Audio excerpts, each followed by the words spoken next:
ஹாய்ங்க, இன்றைக்கி வீடியோவில் new year ஸ்பெஷலாக ஒரு கேக் ரெசிபி தான் பார்க்க போகிறோம். காஃபி வால்நட் கேக் எப்படி செய்கிறதுன்னு பார்த்துடலாமா? ரொம்ப சிம்பிள் அண்ட் ஈஸிங்க இந்த கேக் செய்கிறது. வீட்டில் இருக்க பொருளே போதும், சட்டுன்னு ஒரு 15 to 20 மினிட்ஸில் இந்த கேக்கை ரெடி பண்ணிடலாம். ஸோ இந்த நியூ இயருக்கு இந்த கேக் ரெசிபியை ட்ரை பண்ணி உங்கள் ஃப்ரெண்ட்ஸ் அண்ட் ஃபேமிலியோட இந்த நியூ இயரை செலிப்ரேட் பண்ணுங்கள். அதுக்கு தேவையான பொருட்கள்: ஒரு 150 கிராம் ஆல் பர்பஸ் ஃப்ளோர் எடுத்துக்கலாங்க, தேவையான அளவு பால் எடுத்துக்கலாம், மெல்டட் பட்டர் எடுத்துக்கலாங்க, காஃபி பவுடர் எடுத்துக்கலாம், பேக்கிங் சோடா எடுத்துக்கலாங்க, சுகர் எடுத்துக்கலாம், தேவையான அளவு வால்நட்ஸ் எடுத்துக்கலாங்க, பேக்கிங் பவுடர் எடுத்துக்கலாம், ஒரு முட்டை எடுத்துக்கலாங்க.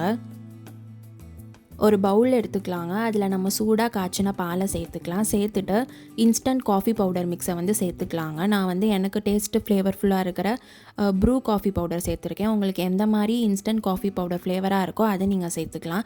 சேர்த்துட்டு நல்லா மிக்ஸ் பண்ணி விட்டுக்கலாங்க. அதுக்கப்புறம் நம்ம ட்ரை இன்க்ரீடியன்ஸ் எல்லாம் சேர்த்துக்கலாம்.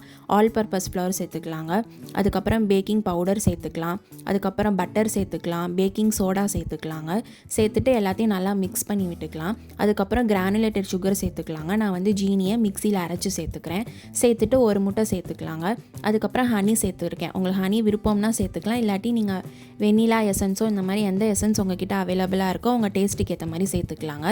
சேர்த்துட்டு எல்லாத்தையும் நல்லா பீட் பண்ணிக்கலாம். உங்ககிட்ட பீட்டர் இருந்தால் அது கூட யூஸ் பண்ணிக்கலாங்க. ஸோ லம்ஸ் இல்லாத மாதிரி நல்லா ஒரு இட்லி மாவு கன்சிஸ்டன்சிக்கு நம்ம நல்லா பீட் பண்ணி எடுத்து வச்சுக்கணும். அப்போ தான் கேக் ஈவன் ஃபுல்லாக இருக்கும்.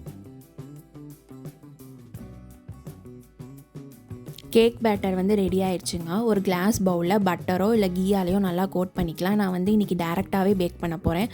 இல்லை உங்களுக்கு பார்ச்மெண்ட் பேப்பர் இருக்குன்னா நீங்கள் பார்ச்மெண்ட் பேப்பரில் கூட நீங்கள் பேக் பண்ணி எடுத்துக்கலாம்.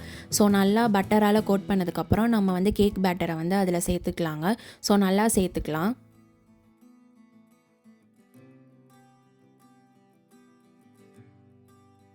கேக் பேட்டரை பவுலில் ப்ளேஸ் பண்ணதுக்கப்புறம் உங்களுக்கு எவ்வளோ வால்நட்ஸ் வேணுமோ அவ்வளோ வால்நட்ஸை நீங்கள் அதில் ஸ்ப்ரிங்கிள் பண்ணிக்கலாங்க. ஸோ ஸ்ப்ரிங்கிள் பண்ணிவிட்டு நான் ஏர்ஃப்ரையரில் இன்றைக்கி ஒரு 170 டிகிரி செல்சியஸ் ஏற்கனவே ப்ரீ ஹீட் பண்ணி வச்சுருக்கேன். ஸோ அதில் நம்ம இந்த கிளாஸ் பவுலை ப்ளேஸ் பண்ணிடலாங்க. இதுக்கு நான் ஓவன் யூஸ் பண்ண போகிறதில்ல, ஏர்ஃப்ரையரில் தான் பேக் பண்ண போகிறேன்.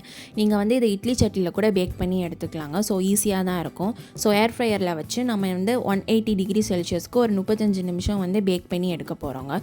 ஸோ சூப்பர் அண்ட் ஃப்ளஃபியான காஃபி வால்நட் கேக் ரெடி ஆயிடுச்சு. ஸோ கட் பண்ணும்போது பார்த்தாலே தெரியும் அந்த கேக்கோட ஸ்ட்ரக்சர் ரொம்ப சூப்பராக இருக்குங்க. ஸோ கண்டிப்பாக நீங்களும் இந்த கேக் ரெசிபியை ட்ரை பண்ணி பாருங்கள். அப்புறம் உங்கள் கிட்ஸுக்கு ரொம்ப ஃபேவரட்டான ரெசிபி ஆயிருங்க. இந்த கேக் ரெசிபி உங்களுக்கு பிடிச்சிருந்துச்சுன்னா Sooru-Ready-ah யூடியூப் சேனலை லைக், ஷேர், சப்ஸ்கிரைப் பண்ணி பெல் பட்டனை கிளிக் பண்ணிக்கோங்க. உங்கள் ஃப்ரெண்ட்ஸ் அண்ட் ஃபேமிலிக்கும் ஷேர் பண்ணுங்கள்.